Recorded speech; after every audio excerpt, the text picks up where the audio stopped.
High guys, আমি Mohammad Ibrahim from YouTube 360 live. আশা করি সকলেই ভালো আছেন। আজকে টিউটোরিয়াল ভিডিওটিতে দেখাবো আমি কিভাবে থাম্বনেল তৈরি করি এবং কিভাবে অল্প সময়ে আপনাদের ভিডিওর জন্য সুন্দর একটা থাম্বনেল তৈরি করবেন। তো যারা বিগিনার আছেন বা ইউটিউবের নতুন সুন্দর থাম্বনেল তৈরি করতে পারছেন না, আশা করি তারা এই ভিডিওটি দেখার পর যে কোনো ভিডিওর জন্য থাম্বনেল তৈরির মোটামুটি ভালো একটা ধারণা পেয়ে যাবেন। তাই ভিডিওটি না টেনে মনোযোগ সহকারে শেষ অবধি পর্যন্ত দেখতেই থাকুন। তো বন্ধুরা, মেন ভিডিওতে যাওয়ার আগে আপনার কাছে একটা অনুরোধ থাকবে, আপনার যদি আমার চ্যানেলে নতুন হয়ে থাকেন এবং পরবর্তীতে ইউটিউব টিপস অ্যান্ড ট্রিক্স সম্পর্কিত যে কোনো টিউটোরিয়ালস ভিডিও পেতে নিচ থেকে চ্যানেলটি সাবস্ক্রাইব করে পাশে থাকা বেলটি বাজিয়ে দিবেন, যাতে আমরা যে কোনো ভিডিও আপলোড দেওয়ার সাথে সাথে আপনার কাছে নোটিফিকেশন পৌঁছে যায় সবার আগে। এবং ইতিমধ্যে যদি আপনি আমার চ্যানেলটি সাবস্ক্রাইব করে থাকেন, আপনাকে অসংখ্য ধন্যবাদ। তো বন্ধুরা, আর কোনো কথা না বাড়িয়ে চলুন সরাসরি টিউটোরিয়ালে চলে যাই।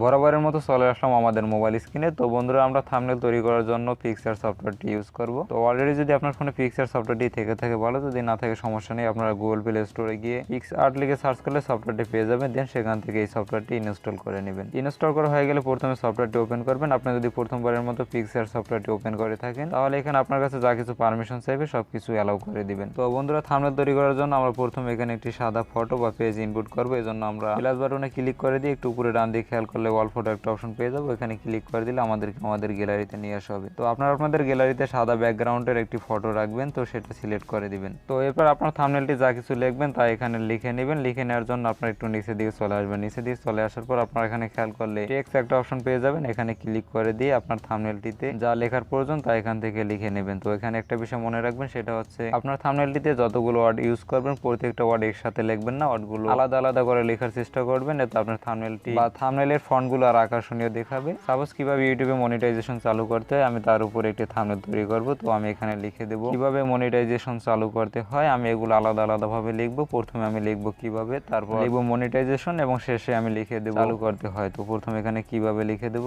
কিভাবে। তো প্রথম ওয়ার্ডটি লেখার পর আপনারা একটু উপরে ডান দিকে খেয়াল করলে একটা টিক মার্ক পেয়ে যাবেন। এখানে ক্লিক করে দিলে আপনাদের এই লেখাটি এখানে চলে আসবে। তো এই লেখাটি হচ্ছে সাদা কালারের এবং ব্যাকগ্রাউন্ডও সাদা। তো এটা মিক্স হয়ে গেছে, এটা ঠিকঠাক মতো চেনা যাচ্ছে না। এই জন্য আমরা একটু নিচে দিকে খেয়াল করলে কালার একটা অপশন পেয়ে যাবো। এখানে ক্লিক করে দিয়ে এই কালারটা চেঞ্জ করে আমরা ব্ল্যাক করে দিব প্রথম পর্যায়ে। এরপর আমরা নিচে বাম দিকে খেয়াল করলে প্লাস বাটন পেয়ে যাবো। এখানে ক্লিক করে দিয়ে টেক্সটে চলে যাব। টেক্সটে চলে আসার পর এখানে আমরা মনিটাইজেশন লিখে দেবো, মানে এর পরের ওয়ার্ডটা আমরা এখানে লিখে দেবো। তো আপনাদের থাম্বনেলে বাংলা ইংলিশ দুটো মিক্স করে লিখবেন, এতে আপনাদের থাম্বনেলটা আরো আকর্ষণীয়ভাবে ফুটে উঠবে। তো আমি এখানে মনিটাইজেশন ইংলিশে লিখে দেব। তো আপনাদের পরবর্তী ওয়ার্ডটা লেখার পর আগের মতো একটু উপরে ডান দিকে খেয়াল করলে একটা টিক মার্ক পেয়ে যাবেন। এখানে ক্লিক করে দিবেন। এখানে ক্লিক করে দিয়ে এটার কালারটা একটু চেঞ্জ করে নেবেন। এরপর আবার প্লাস বাটনে ক্লিক করে দিবেন। এরপর আবার নতুন করে টেক্সটে ক্লিক করে দিয়ে আপনাদের পরবর্তী ওয়ার্ডগুলো লিখে নেবেন। তো আমি অলরেডি লিখে ফেলছি কিভাবে মনিটাইজেশন, এবং পরের ওয়ার্ডটি হচ্ছে চালু করবেন। তো আমি এখানে বাংলা লিখে দেব। তো লেখার পর আগের মতোই আমরা একটু উপরে ডান দিকে টিক মার্ক পেয়ে যাবো। এখানে ক্লিক করে দিলে এটা এখানে চলে আসবে। এরপর আমরা প্রথম পর্যায়ে কালারটা একটু ব্ল্যাক করে নিব। তো অলরেডি আমরা আমাদের থাম্বনেলটি যা কিছু লেখার তা লিখে ফেলছি। এখন আমরা এগুলো সাজিয়ে নেব। চাইলে আমরা ওয়ার্ডগুলো বড় ছোট করতে পারবো। যাই হোক, আমরা প্রথমে এই ওয়ার্ডগুলো সাজিয়ে নেই। কিভাবে, আমি একেবারে উপরের দিকে নিয়ে যাব এবং আমি এটার সাইজটা একটু বাড়িয়ে দেবো। এই জন্য এই নিচের দিকে একটা অপশন দেখতে পাচ্ছেন, এখানে টেনে আপনারা এই ওয়ার্ডটা বড় করে নেবেন। এরপর মনিটাইজেশনের উপর ক্লিক করে দিয়ে আপনাদের ফার্স্ট ওয়ার্ডটি নিচে নিয়ে আসবেন এবং এটাকে চাইলে আপনারা একটু বড় করে দিবেন এরকম করে।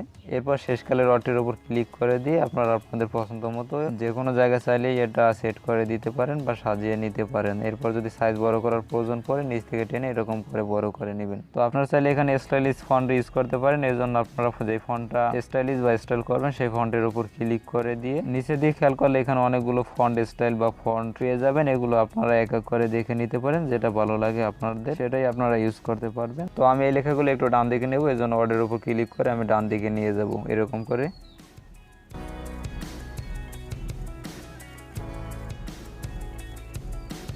তো এখানে মোটামুটি আমাদের লেখাটা সাজিয়ে নেওয়ার পর আমরা কালার অ্যাড করব। কালার অ্যাড করার আগে আমরা কিছু কাজ করে নেব, সেটা হচ্ছে আমরা যে বিষয়টার উপর থাম্বনেল তৈরি করব সেই বিষয়টার উপর একটি আকর্ষণীয় স্ক্রিনশট এখানে অ্যাড করে দেব। এতে আমাদের থাম্বনেলটা আরো অনেক আকর্ষণীয় হয়ে উঠবে। তো আমি যে বিষয়টির উপর অলরেডি থাম্বনেল তৈরি করা শুরু করে দিয়েছি সেই বিষয়টির উপর এখানে একটি স্ক্রিনশট নিয়ে আসবো। এজন্য আপনারা একটু নিচে দিয়ে খেয়াল করলে অ্যাড ফটো একটা অপশন পেয়ে যাবেন। এখানে ক্লিক করে দিয়ে খেয়াল করলে আপনাদের গ্যালারিতে থাকা সমস্ত ফটোগুলো দেখতে পাবেন। এখানে আপনি একটা বিষয় মনে রাখবেন, সেটা হচ্ছে আপনি যে বিষয়টির উপর থাম্বনেল তৈরি করেন সেই বিষয়টি বিষয়টির উপর একটি গুরুত্বপূর্ণ স্ক্রিনশট আপনি আগেই নিয়ে রাখবেন। দেন এখান থেকে সেই স্ক্রিনশটটা ক্লিক করে দিবেন। ক্লিক করে দিয়ে একটু উপরে ডান দিকে খেয়াল করলে অ্যাড একটা অপশন পেয়ে যাবেন। এখানে ক্লিক করে দিলে আপনাদের স্ক্রিনশটটি এখানে চলে আসবে। তো এরপর স্ক্রিনশটটি টেনে আপনারা এক সাইডে নিয়ে যাবেন বা আপনাদের যেখানে ভালো লাগে সেখানে নিয়ে যাবেন। এরকম করে নিয়ে যাবেন। আপনারা চাইলে এটা সাইজটা একটু বড় ছোট করে নিতে পারেন। তো আমি এটা সাইজটা একটু বড় করে নেব, এই জন্য নিচ থেকে টেনে একটু বড় করে নেব। এরপর এই যে সাদা পেজটা রয়েছে এটার বাইরে ক্লিক করে দিলে এটা ফ্রি হয়ে যাবে। এখন আমি এখানে একটি মোবাইল পিএনজি অ্যাড করব, তো এই জন্য চলে যাব নিচে দিয়ে খেয়াল করলে অ্যাড ফটো অপশন পেয়ে যাবেন। এখানে ক্লিক করে দিবেন। এরপর আপনাদের গ্যালারি থেকে একটি মোবাইল পিএনজি সিলেক্ট করে দিবেন। তো আপনার ফোনে যদি অলরেডি মোবাইল পিএনজি থেকে থাকে ভালো, যদি না থাকে সমস্যা নেই। আমি আমার ভিডিওর ডিসক্রিপশন বক্সে মোবাইল পিএনজি সহ থাম্বনেল তৈরি করতে যাবতীয় যে আইকনগুলোর প্রয়োজন হয় সেই আইকনগুলো আমি দিয়ে দেবো। আপনারা চাইলে সেখান থেকে ডাউনলোড করে নিতে পারবেন। যাই হোক, এখান থেকে আমি একটি মোবাইল পিএনজি সিলেক্ট করে দিব। পিএনজির উপর ক্লিক করে দিয়ে একটু উপরে ডান দিয়ে খেয়াল করলে অ্যাড একটা অপশন পেয়ে যাবেন। এখানে ক্লিক করে দিবেন। আগের মতো করেই এই মোবাইল পিএনজিটা আপনাদের ফটোর উপরে নিয়ে যাবেন। এরকম করে ফটোর উপরে নিয়ে আপনারা আপনাদের ফটোটার সাথে এটাকে সুন্দর করে অ্যাডজাস্ট করে নেবেন।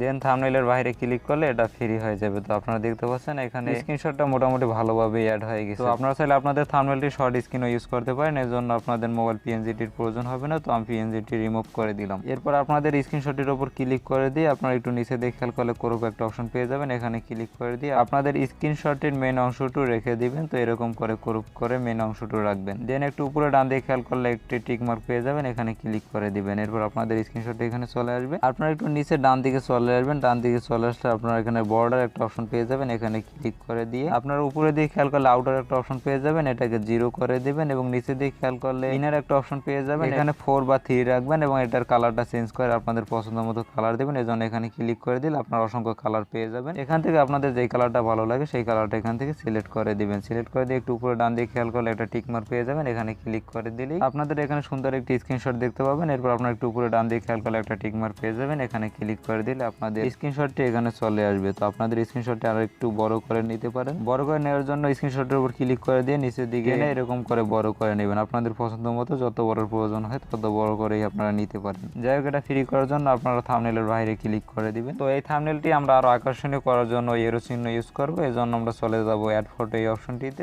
এরপর আমরা আমাদের গ্যালারি থেকে একটি এরো চিহ্ন সিলেক্ট করে দেব। আপনাদের ফোনে যদি এরো চিহ্ন থেকে থাকে ভালো, যদি না থাকে আমি আমার ভিডিওর ডিসক্রিপশন বক্সে এরো চিহ্নর লিংক দিয়ে দেবো। সেখান থেকে আপনারা চাইলে খুব সহজে এরো চিহ্নটি ডাউনলোড করে নিতে পারবেন। তো আমার এরো চিহ্নটা এখানে চলে আসছে। এখন আমি আমার এটা পছন্দ মতো অ্যাড করে নিব। এটা স্ক্রিনশটটিতে অ্যাড করে নিতে হবে। তো এটাকে আমি একটু ছোট করে নিলাম। এরো চিহ্ন দিয়ে মূলত লক্ষ্যবস্তুকে ঠিকঠাক নির্দেশ করা হয় এবং আপনি যদি আপনার থাম্বনেল এরো চিহ্ন ইউজ করেন তাহলে আপনার অডিয়েন্সরা খুব সহজেই বুঝতে পারবে যে ভিডিওটা কিসের উপর। তো আপনারা দেখতে পাচ্ছেন আমি এরো চিহ্নটা এখানে অ্যাড করে দিচ্ছি। এখন থাম্বনেলটি আরো আকর্ষণীয় হয়ে উঠছে। তো আপনারা আপনাদের থাম্বনেলটি আরো সুন্দর এবং আকর্ষণীয় করে ফুটিয়ে তোলার জন্য আরো কিছু ফিচার বা আইকন অ্যাড করে দিতে পারেন। এজন্য অ্যাড ফটোতে ক্লিক করে দিলে গ্যালারিতে চলে আসবে। গ্যালারিতে যদি আপনার সুন্দর সুন্দর ওই থাম্বনেলটির উপর কোনো ফিচার বা আইকন থেকে থাকে সেই ফিচার বা আইকনগুলো অ্যাড করে দিতে পারেন। তো আপনারা এখানে দেখতে পাচ্ছেন একটি মনিটাইজেশন আইকন। তো এটা আমি আমার এই ভিডিওর নিচে কর্নারে অ্যাড করে দিব। তো আপনাদের থাম্বনেলটি আরো আকর্ষণীয় করে তোলার জন্য আপনারা আপনাদের চ্যানেলের লোগো বা প্রোফাইল ফটোটা এক কর্নারে অ্যাড করে দিতে পারেন। আপনারা খেয়াল করলে দেখবেন অনেক বড় বড় ইউটিউবাররাও এটা ইউজ করে থাকে, মানে তাদের প্রোফাইল ফটো বা লোগোটা তাদের থাম্বনেলে ইউজ করে থাকে। চ্যানেলের প্রোফাইল ফটো বা লোগোটা অ্যাড করলে অনেকগুলো সুবিধা পাওয়া যায়। তার মধ্যে একটি হচ্ছে থাম্বনেলটি দেখেই আপনার অডিয়েন্সরা খুব সহজে বুঝতে পারবে যে এটা আপনার ভিডিও। আর দ্বিতীয়ত যে বেনিফিটটা পাওয়া যায় সেটা হচ্ছে খেয়াল করলে দেখবেন অনেকেই আপনাদের থাম্বনেল ডাউনলোড করে তাদের ভিডিওতে ইউজ করে দেয়। সেক্ষেত্রে আপনি থাম্বনেলে আপনার চ্যানেলের প্রোফাইল ফটো বা লোগোটা অ্যাড করে দিতে পারবেন। এতে আপনি অনেকটাই সমাধান পেয়ে যাবেন। তো থাম্বনেলে আপনাদের চ্যানেলের প্রোফাইল ফটো বা লোগো অ্যাড করার জন্য নিচে দিয়ে খেয়াল করলে অ্যাড ফটো একটা অপশন পেয়ে যাবেন। এখানে ক্লিক করে দিলে গ্যালারিতে চলে আসবেন। গ্যালারি থেকে আপনাদের চ্যানেলের প্রোফাইল ফটো বা লোগোটা সিলেক্ট করে দিবেন। তো আমি আমার চ্যানেলের এই প্রোফাইল ফটো বা লোগোটা অ্যাড করে দেবো। এজন্য এখানে ক্লিক করে দিয়ে একটু উপরে ডান দিয়ে খেয়াল করলে অ্যাড একটা অপশন পেয়ে যাবেন। এখানে ক্লিক করে দিলে আপনাদের চ্যানেলের প্রোফাইল ফটো বা লোগোটা এখানে চলে আসবে। দেন এটাকে ছোট করে নেবেন। ছোট করে নেওয়ার পর একটু উপরে ডান দিকে আপনারা কর্নারে এটাকে অ্যাড করে দিবেন। এতে আপনাদের থাম্বনেলটি আরো আকর্ষণীয় দেখাবে। তো বন্ধুরা, থাম্বনেল মূলত দুই রকমের হয়ে থাকে। যে বিষয়টার উপর ভিডিও তৈরি করেন সেই বিষয়টার স্ক্রিনশট দিয়ে থাম্বনেল তৈরি করা যায়, অথবা আপনারা আপনাদের ফটো দিয়েও থাম্বনেল তৈরি করতে পারেন। তো অলরেডি আমি দেখেছি যে বিষয়টার উপর থাম্বনেল তৈরি করবেন সেই বিষয়টার উপর স্ক্রিনশট দিয়ে কিভাবে সুন্দর একটি থাম্বনেল তৈরি করবেন। এবার আমি আপনাদেরকে দেখাবো কিভাবে আপনাদের ফটো দিয়ে থাম্বনেল তৈরি করবেন। তো আমি এগুলো এখান থেকে রিমুভ করে দিলাম। তো প্রথম পর্যায়ে মোটামুটি সবকিছু ঠিক আছে। আপনারা আপনাদের থাম্বনেলে যা কিছু লেখার লিখে নেবেন। এরপর আপনাদের ফটোটাই যে ডান দিকে দেখতে পাচ্ছেন এখানে ইনপুট করবেন। এজন্য চলে যাবেন অ্যাড ফটো এই অপশনটিতে।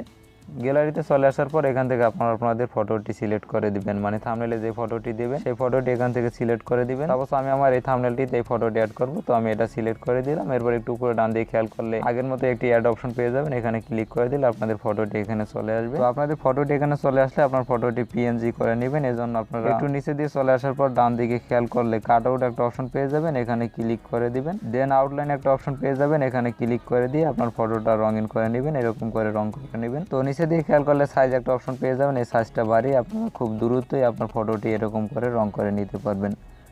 প্রথম পর্যায়ে রং ফটোর বাইরে গেলে সমস্যা নেই। তো মোটামুটি রং করার পর একটু উপরে ডান দিকে খেয়াল করলে নেক্সট একটা অপশন পেয়ে যাবেন, এখানে ক্লিক করে দিয়ে একটু ওয়েট করবেন। এরপর আপনাদেরকে এখানে নিয়ে আসা হবে, আপনারা একটু নিচে ডান দিকে খেয়াল করলে প্রিভিউ একটা অপশন পেয়ে যাবেন, এখানে ক্লিক করে দিলে আপনাদের ফটোটি শুধু এখানে দেখতে পাবেন আর বাইরের ব্যাকগ্রাউন্ড এখানে রিমুভ হয়ে যাবে। মানে মেইন কথা হচ্ছে এখান থেকে আপনাদের ফটোটি রাখবেন এবং বাইরের ব্যাকগ্রাউন্ডটা এখান থেকে রিমুভ করে দিবেন। দেন এটা সেভ করে নেবেন। সেভ করে নেওয়ার জন্য একটু উপরে ডান দিকে খেয়াল করলে একটা সেভ অপশন পেয়ে যাবেন, এখানে ক্লিক করে দিবেন। এরপর আপনাদের এই ফটোটি এখানে চলে আসবে। ফটোটা আপনারা ডান দিকে নিয়ে আসবেন, এজন্য টেনে ডান দিকে নিয়ে আসবেন এবং এটা আপনাদের পছন্দ মতো বড় করে নিতে পারবেন। এজন্য নিচ থেকে টেনে এরকম করে আপনারা আপনাদের পছন্দ মতো সাইজটা সিলেক্ট করে নেবেন। তো আপনারা দেখতে পাচ্ছেন এখানে আমার ফটোটা মোটামুটি ভালোই অ্যাডজাস্ট হয়ে গেছে। এখন আমি আমার এই ফটোটার আরো আকর্ষণীয় করে তোলার জন্য আমি যা করব সেটা হচ্ছে আমি আমার এই ফটোটার চারদিকে যে কোনো কালারের একটা বর্ডার তৈরি করব। এই জন্য আপনারা একটু নিচে দিয়ে খেয়াল করলে আউটলাইন একটা অপশন পেয়ে যাবেন, এখানে গিয়ে আপনারা আপনাদের এই ফটোটিতে আপনাদের পছন্দ মতো রং দিয়ে আউটলাইন করে নেবেন। আউটলাইন কিভাবে করবেন আমি এটা আপনাদেরকে আগেই দেখিয়েছিলাম। অ্যাট লাস্ট আমাদের যে ফন্ট বা ওয়ার্ডগুলো রয়েছে আমরা এগুলোতে বিভিন্ন কালার করে নিব। তো আপনারা এখানে দেখতে পাচ্ছেন একেবারে উপরে রয়েছে কিভাবে, এটা আমি ব্ল্যাক কালারই রাখবো। এরপর রয়েছে মনিটাইজেশন, এটা আমি লাল কালার বা রেড কালার করে নেব। এজন্য আমরা এটার উপর ক্লিক করে দিয়ে একটু নিচে দিয়ে খেয়াল করলে কালার একটা অপশন পেয়ে যাবো, এখানে ক্লিক করে দিলে অনেকগুলো কালার পেয়ে যাবো। এখান থেকে আমি এই যে রেড কালার দেখতে পাচ্ছেন এই কালারটা সিলেক্ট করে দেবো। দেন থাম্বনেইলের বাইরে ক্লিক করে দিলে এটা ফ্রি হয়ে যাবে। তো এখন আপনারা একবার নিচের দিকে দেখতে পাচ্ছেন চালু করবেন, মানে কিভাবে মনিটাইজেশন চালু করবেন। এখান থেকে চালু করবেন। এই ওয়ার্ডটা আমি ব্লু একটা কালার করে দেবো, এজন্য এখানে ক্লিক করে দিয়ে নিচে দিয়ে খেয়াল করলে কালার একটা অপশন পেয়ে যাবে, এখানে আসলে অনেকগুলো কালার পেয়ে যাবে। এখান থেকে আমি একটা ব্লু কালার সিলেক্ট করে দিলাম। দেন থাম্বনেইলের বাইরে ক্লিক করে দিলে এটা ফ্রি হয়ে যাবে। তো আপনারা চাইলে আপনাদের লেখাগুলোর বাইরেও কালার করে নিতে পারেন। এজন্য যে লেখাটার বাইরে বা আউটলাইনে কালার করবেন সেই লেখাটার উপর ক্লিক করে দিয়ে একটু নিচে দিয়ে খেয়াল করলে স্ট্রোক একটা অপশন পেয়ে যাবেন, এখানে ক্লিক করে দিলে অনেকগুলো কালার পেয়ে যাবেন। যেই কালারটা আপনাদের লেখাটার বাইরে অ্যাড করবেন সেই কালারটা এখান থেকে সিলেক্ট করে দিবেন। কালারটা চিকন অথবা মোটা করে দিতে পারেন। এজন্য এই যে অ্যামাউন্ট একটা অপশন দেখতে পাচ্ছেন এটা বাড়িয়ে অথবা আপনাদের পছন্দ মতো কমিয়ে নিতে পারেন। দেন থাম্বনেইলের বাইরে ক্লিক করে দিলে এটা ফ্রি হয়ে যাবে। তো এখানে আপনারা দেখতে পাচ্ছেন আমাদের এই মোটামুটি থাম্বনেইলটি তৈরি হয়ে গেছে। এবার এটা আমাদের সেভ করে নেওয়ার পালা। এজন্য আপনারা একটু উপরে ডান দিকে খেয়াল করলে একটা টিক মার্ক পেয়ে যাবেন, এখানে ক্লিক করে দিয়ে সেম জায়গায় একটা নেক্সট অপশন পেয়ে যাবেন, এখানে ক্লিক করে দিয়ে আপনারা একটু উপরে ডান দিকে খেয়াল করলে ডান একটা অপশন পেয়ে যাবেন, এখানে ক্লিক করে দিলে আপনাদের সামনে এই ইন্টারফেসটা ওপেন হবে। এখানে আপনারা খেয়াল করলে সেভ একটা অপশন পেয়ে যাবেন, এখানে ক্লিক করে দিলে আপনাদের এই থাম্বনেইলটি গ্যালারিতে সেভ হয়ে যাবে। তো আপনারা চাইলে খুব সহজে এভাবে অল্প সময়ের মধ্যে আপনাদের ভিডিওর জন্য একটি সুন্দর ও আকর্ষণীয় থাম্বনেইল তৈরি করে নিতে পারেন। তো বন্ধুরা এই ছিল আজকের ভিডিওটি যদি ভালো লেগে থাকে তাহলে চ্যানেলটি সাবস্ক্রাইব করে সাথে থাকার অনুরোধ রইল। ধন্যবাদ।